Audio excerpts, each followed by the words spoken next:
ఈరోజు ఈ రాష్ట్రంలో కూటమి ప్రభుత్వం తాలూకా చేస్తున్న అరాచకాలు గాని ఆఖరికి మన దేవదేవుడైనటువంటి వేడుకొండల వారిని కూడా అపవిత్రం చేస్తూ ఎన్నో అపవిత్ర కార్యక్రమాలు చేయడం జరిగింది కూటమి ప్రభుత్వం. ఈరోజు ఏడుకొండల స్వామి వెంకన్నమూర్తిని ప్రతి ఒక్కరూ కూడా పూజించుకుంటూ ఉంటాం. ఈరోజు అలాంటి వ్యక్తిని అతని దగ్గరికి వెళ్తే మన కోరికలు తీరుతాయని, మనం బాగుంటామని, మన కుటుంబాలు బాగుంటాయని ఎన్నో ఆలోచనలతో హిందువులందరం కూడా ఆ దేవుణ్ణి నిరంతరం పూజిస్తూ ఉంటాం.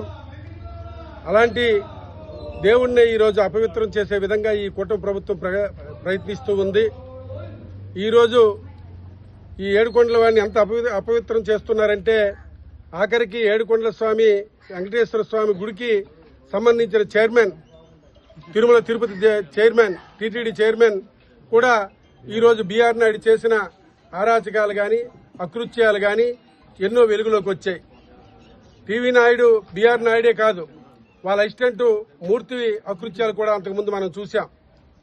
అలాంటి వ్యక్తులు తీసుకొచ్చి ఈరోజు చైర్మన్ గా చేసి ఈ హిందువుల తాలూకా మనసుల్ని, మనోభావాలను దెబ్బతీస్తూ ఈరోజు ప్రతి ఒక్క హిందువుని ఇబ్బంది పెట్టే విధంగా ఈ కూటమి ప్రభుత్వం చేస్తూ ఉందని మేము తెలియపరుస్తూ ఉన్నాం.